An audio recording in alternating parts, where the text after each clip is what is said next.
Yes ma'am.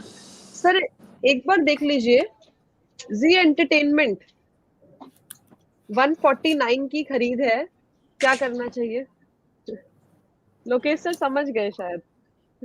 149 की खरीद है, लेकिन ये स्टॉक्स में कोई आइटम मेजर चेंजेस नहीं है। जैसे वो सोनी के साथ उसका मर्जर चल रहा था, तब उसका जो एक मोमेंटम बना था ऊपर, तब सब लोगों ने उसको 270 280 में बहुत लोगों ने ट्रक भर के बाई किया था।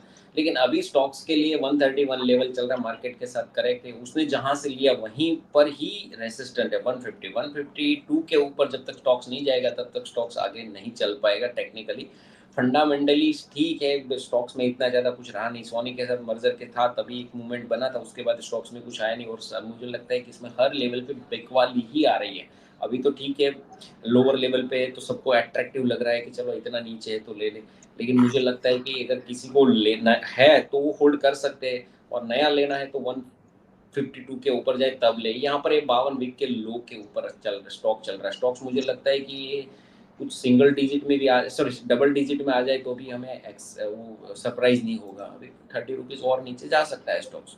यहाँ पर अगर कोई बेचना चाहे तो 152 के टॉप लॉस से नीचे मुझे लगता है कि डबल डिजिट में तैयारी कर रहा है स्टॉक्स। जी ठीक है, Prithviraj ji entertainment. Yes Lokesh sir.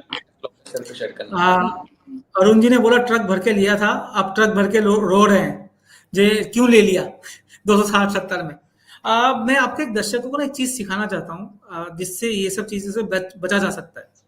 पहला चीज, जब टूट रहा है तो सस्ता समझ के मत लीजिए। किसी भी मार्केट अगर तोड़ रहा है तो किसी वजह से तोड़ रहा है। तो एक तरीका है इससे बचने का।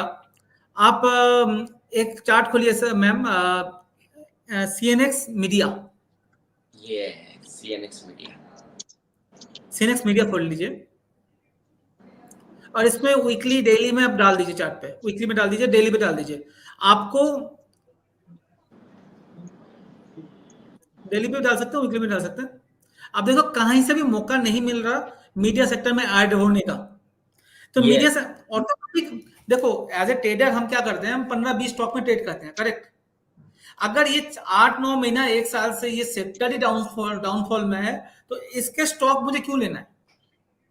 मैं 2 ही एग्जांपल दूंगा, आपको क्लैरिटी आ जाएगी क्यों मैं अब कोई भी दर्शक को कोई बात कर रहा हूं। कभी भी कोई भी स्टॉक लें, उसका पहले इंडेक्स देख लें, तो आपको क्लैरिटी आ जाएगी कि मुझे उस इंडेक्स में इन्वेस्ट करना है या नहीं करना, उस इंडेक्स के स्टॉक्स में इन्वेस्ट करना है कि नहीं करना।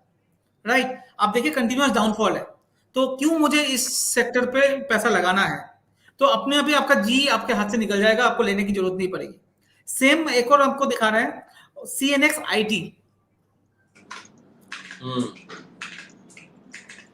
आपको आईटी स्टॉक क्यों देखना है? एचपी, हम बीच में क्वेश्चन आता है सर एचपी इंफोसिस ले लें क्या, टीसीएस ले लें क्या, विप्रो, सारे अच्छे कंपनीज है।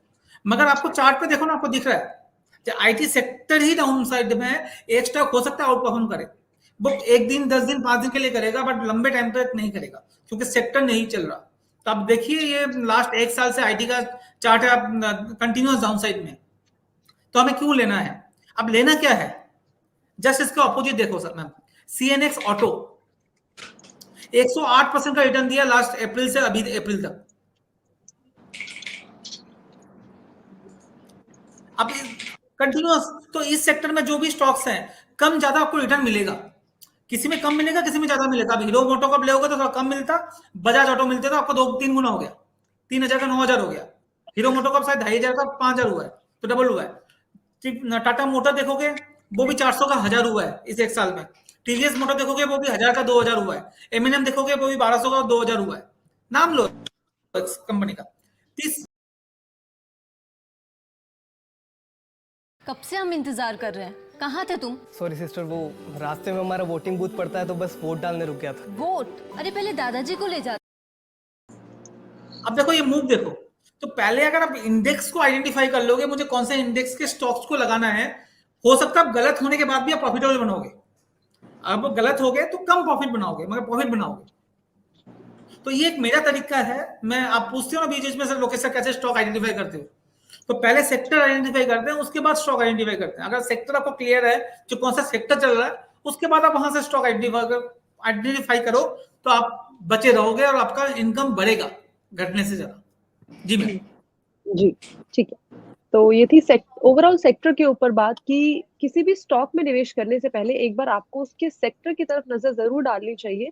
वहाँ से आपको एक मोटा-मोटा आइडिया लग जाता है कि हाँ, इस टाइम पे कौन-सा जो सेक्टर है वो आउट परफॉर्म कर रहा है और जो कौन-सा सेक्टर है जो इस टाइम पे अंडर परफॉर्मर है, जिसकी वज़ह से आपको एक एनालिसिस मिल जाती है क्लियर कि कौन से स्टॉक्स के अंदर पर्टिकुलरली आपको निवेश करना चाहिए। ओके।